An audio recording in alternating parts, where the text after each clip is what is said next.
This is gonna be my very first reading wrap-up video. Before I go ahead and share with you all of the books that I read in January, I'm just gonna give you a couple disclaimers.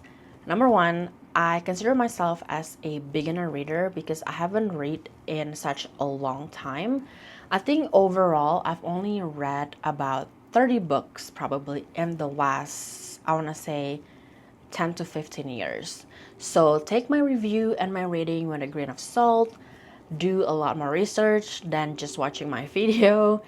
And number two, I'm gonna keep my rating pretty simple. I'm only gonna do a whole star rating system. I actually found this Instagram profile called Girl Check Your Shelf. I think it's run by two best friends, Lauren and Mel. One of them is actually here in Las Vegas, and they have a pin post of their rating system, and this is like my dream rating system. So I'm gonna borrow their rating system from now on to rate and review my books, and I will leave a link in the description box below so you can check out their profile and also check out what their rating system is all about, because it's gonna be pretty similar to mine. Okay, with that being said, hi and welcome. My name is Sarah and welcome back to my channel. Like I mentioned earlier, in today's video I'm going to share with you all of the books that I read in January 2025. I actually read 9 books last month, and let's be honest, it was a pretty ambitious month for me because I read 9 books last year. So reading 9 books in a month seems a little crazy, and I'm not even sure if I'm going to be able to read that much again in the next few months. So we shall see. But anyways, I'm gonna just go ahead and start with the very first book that I read in January. The first book that I read was Happily Never After by Lynn Painter, and I rated this book 3-star. I picked this book up because the premise is pretty interesting. It's about Max, who has a side gig of becoming an objector at weddings. Yes, he is one of those people who would say, yes, I object to this wedding. And he was hired to object at Sophie's wedding, which is our main female character. Sophie caught her fiance cheating on her multiple times, and she doesn't want to call off the wedding because they work together at the same company, and the company is owned by her fiance's dad.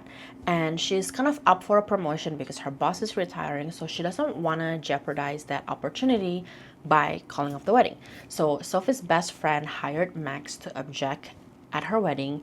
It was successful because she was able to call off the wedding, and she was able to still keep her job and work toward that promotion. Max and Sophie kept in touch, and he reached out to her to see if she wants to help him with a future wedding gig. He felt like it would be better if the objector of the wedding is a girl.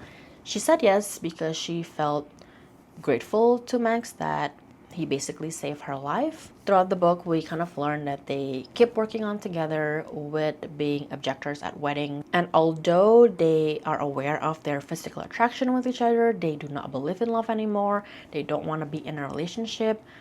But it was just hard to ignore like both of their feelings. The reason I gave this book a 3-star is because I feel like there's a lot of fluffed conversation that is kind of unnecessary in my opinion.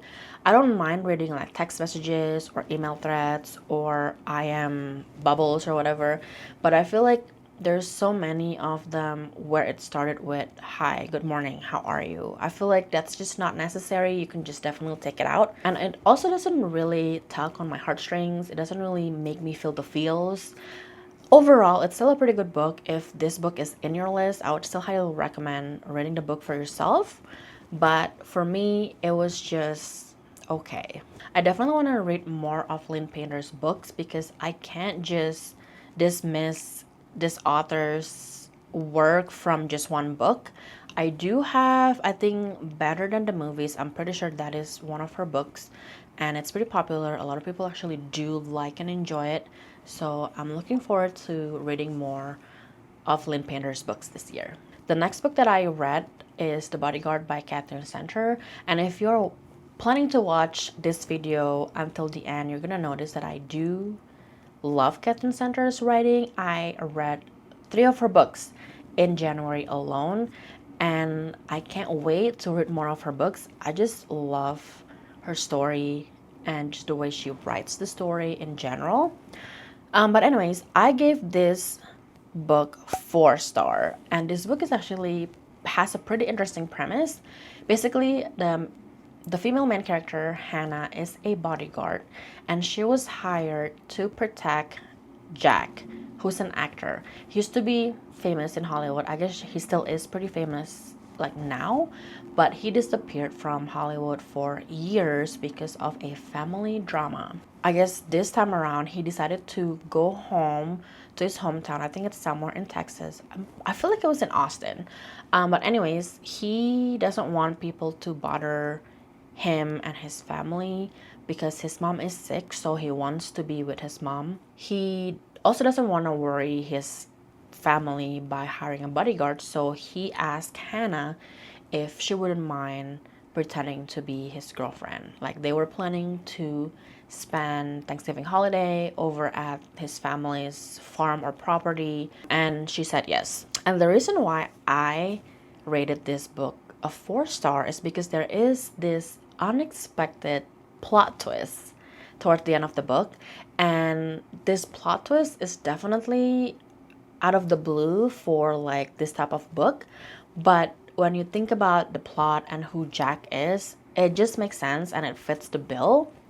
And that just surprised me when I was reading the book, and that is the reason, one of the main reasons why I love this book, and I rated it 4-star. So if you have this book in your TBR list, make sure to pick it up pretty soon because I don't want you to miss out on this story because it is pretty good. The next book that I read is another one from Catherine Center. It is called Happiness for Beginners. If you think that the title of the book is familiar, it is because it's been adapted to a movie, a Netflix movie, I should say. And I actually watched the movie multiple times last year because I just love the story. I love the banter and like the tension between the male and female main characters, and I love it. So I decided to read the book because I know that most of the time the books are always better than the adaptation, and in this case that is also true. I gave this book 4-star, and I just love it because you learn so much more of the character's origin story. If you don't know, this book is about Helen, who is just recently divorced, and she wants to go on this like epic but dangerous like hiking, I think for like a couple weeks or so. We're also introduced to the male main character, which is Jake, and Jake is Helen's younger brother's best friend. I'm pretty sure you already know, but there is an age gap, and to me it's a little bit weird when the female main character is way older. In this case it is because she is, I think, 32 in the book and he is 22, which is like weird. I feel like in real life, I don't know, I mean, I'm not judging, but I feel like for me, myself, 10 years is just too much of an age gap, especially if I'm the older one. I don't know, but it works. Like, it works in this story. Anyways, there's just so much more stories that I learned from reading the book after watching the movies, and it makes me love the book even more. There are a lot of differences though between the book and the movie. I don't really want to go too much into it because I feel like I'm gonna spoil it for you, but I would highly recommend, if you have watched the movie, to read the book as well, because you're gonna learn so much more about Helen and Duncan's relationship. Duncan is Helen's younger brother, and also the story behind what happened to their parents. It's just a good book. I love it, and I would recommend it to anyone who have watched the movies to also read the book. The next couple books, I'm just gonna group them together because it's actually 2 volumes of a manga that I've been wanting to read. It's called Love, that's an understatement, and I rate it 5-star. I just love this type of manga. I think it's called, what is it? The genre, I think it's young adults. Is it young adults or shoujo? But basically it's one of those like feel good, kind of swoony manga for me. I just love this type of like manga. Basically it's a story about Risa, and she is one of those girls who have everything ready in like her backpack. She has everything under control. She's actually also like a very I don't know if she's bookish, but basically she's pretty diligent about her studies. She goes to cram schools as she's getting ready to take like the university entrance exam. One day she met Zen, who's a very interesting boy. He goes to I think an all-boys school that is notorious of only having guys with like, I don't know, behavior problems, I guess. They're all in gangs. They try to beat each other up to have, dominance on like the area that they're hanging out at and stuff like that. It's kind of interesting that both of them are basically the opposites of each other. Like I said, Risa is very studious. She cares about school. She wants to get to a good university. She goes to cram school, where Zen definitely does not care about study at all, but he actually asked her to help him study so he can do better in school. And he basically dragged all of his friends along with him. Obviously his friends is not like that, but it was just so cute how he is trying to impress her by wanting to study more and study with her.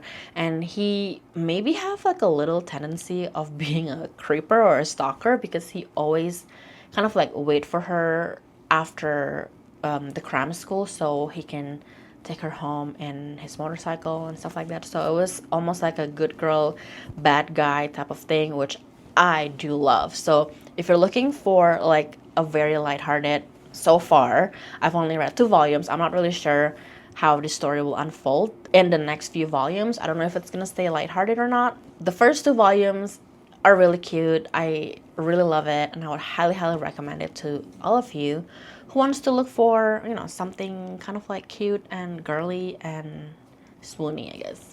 Next book that I read was The Marriage Game by Sarah Desai. I don't know how to say the author's last name, but I think this is part of a series. There's 2 more books, and I currently don't have plans to actually read the rest of the series, but I think I will just add them to my TBR list to read maybe kind of towards, a little bit later in the middle of the year or something. But this book, I actually gave it a 5-star rating because it definitely has emotional story about family, about your siblings. I just really love it. It's about Lila, who went back home to San Francisco for good. She left home basically after college or something to try and make it in New York. She had a very bad breakup that kind of went viral on the internet, and she also got fired from her job because of that like crazy viral video. She wasn't really planning to tell her parents that she's gonna go home for good, but when she finally told her dad said that, oh, you can maybe start your own business. I have an office upstairs that I can rent or give to you so you can get your business started. But after that, her dad actually had a heart attack and had to be hospitalized, obviously. But unknowingly to Lila, actually, her dad already rented out the space to Sam, who used to be a doctor, but now he's co-owner or a co-CEO of a new startup who would go into companies and help them downsize and also help them lay off their employees. Obviously, when they first met, they didn't like each other. They almost like they hated each other. And I guess I forgot to tell you, but this is basically an Indian American community story. Some of the things that I learned and read about in this book is things that I kind of already know about like an Indian American community. Things like arranged marriage, things like your family is gonna be so nosy and want to know everything about your love life, about your career, about your school, education, and all of that. But they're also pretty close knit together, and they will definitely help out and will not give up on you. I was just really touched with all of the stories that I read in this book. That's why it is a 5-star rate for me. So I highly recommend The Marriage Game, and you should definitely check it out if you're into kind of like a sappy, touching love story, and you don't learn just about the characters but also the characters like family and extended family. The next book that I read was The 3 Lives of Kate K by Kate Fagan, One of the reasons why I decided to pick up this book is because it was the January book pick for Reese Witherspoon's book club. And if you've been following for a while, you probably know that I'm trying to kind of catch up on all of the books that she has picked. And it's kind of hard because she has had her book club since 2017. I was able to actually borrow the book from Libby in January. I started reading it. I actually gave this book a 4-star. I accidentally returned the book at 50%, so I actually bought the book at Barnes & Noble at full price, which kind of hurts because most of my books are either from thrift stores or like discounted books, but I guess I'm kind of glad having the physical book because when I read through the book, it's a little bit confusing because each of the chapters are kind of like hopping timeline, and also each chapter is told from different characters' POV. If you haven't read the synopsis of this book, basically it's not about Kate K, it's actually about Annie. I forgot her last name, but basically it's about Annie and how she was basically trying to run away from her past, and she doesn't want to be traced back to Annie anymore, so she had two different kind of like personality, I guess. It was very interesting because the event that made her run away from her past is kind of like mind-boggling. I'm like, why would you do that? Like, why would you run away? And also, like, one of the other characters just lied to her. And I, in my head, I was like, again, why would this person lie to the main character? I was like, that is just so weird. This book is actually a pretty good read. Like, there's so many twists and turns, and I did not expect any of that. But I feel like the ending leaves me with a lot of questions. Maybe that is the intention of the book. I feel like there's a couple things that I would like more explanation from Kate Fagan, who's the author of the book. Like I said, I feel like that's probably the intention now that I think about it again. The journey that the book takes me throughout the book, reading it, it was actually pretty good. But yeah, I feel like the end is a little bit disappointing. Maybe not the end that is disappointing, but just how we get to the ending. Like I feel like 2 or 3 chapters that she can write about, so I don't get left with questions when I was at the ending of the book. The next 2 books, technically they are actually ARC, or Advanced Reader's Copy. I signed up for NetGalley like I think towards the middle of January, and again, this next ARC is actually by Catherine Center. I think the book is coming out sometime in May. It's called The Love Haters, and again, this is a 5-star read for me. This book is so good. I just love the whole story. The whole book is really good. I really enjoyed reading it. I cannot put it down. I think I finished it in maybe a couple days. It's about Katie, who is I think video producer for a marketing company. She works with Cole, and basically both of them are trying to avoid getting laid off because they just got acquired, I think, or there's like a new CEO or a new boss, and that boss just got a divorce or something. So she was just kind of taking it out on all of the employees. She was firing everybody, and when they got kind of like an inquiry from the Coast Guard to help them create a recruitment commercial, Cole was telling Katie to go so she can prove to the new boss that she's that good, basically. And one of the reasons why Cole doesn't want to go is because the Coast Guard person that's going to be in the commercial is his older brother, who's like perfect. He can't compete with this brother. Katie said yes, even though she cannot swim, and that is one of the requirements to be able to produce this commercial. She's just gonna figure it out, I guess, when she gets into Key West, which is where she was going to. Hutch, Cole's brother, was kind of mad because he was expecting, obviously, his brother, but came this stranger that's gonna help do this whole video thing. You can read it in advance if you want to sign up for NetGalley, but it is gonna be published in May 20th, 2025. So it's coming up, but I just love that I get to read this way in advance, and I love it. I just love it. I highly recommend it. The last book that I read in January is also another arc that I was able to get from Nat Galley. It's called The One Before the One by Emma Cooper. And I also rate this book 5 star. It's technically a romance book, but it has some mystery and also time travel in the book. Don't really read this type of books, but I'm kind of glad that I did because, again, this book is very intriguing, and it's again one of those books where I cannot put it down because I just want to keep on reading to see what happened to the main character. So basically the main character's name is Liv. She used to date Kit, but he disappeared 7 years ago. She moved on, she grieved obviously, but she is actually about to get married to another man. And in the morning of her wedding, she, for some weird reason, stepped back in time when she was like leaving her hotel room to go to her wedding.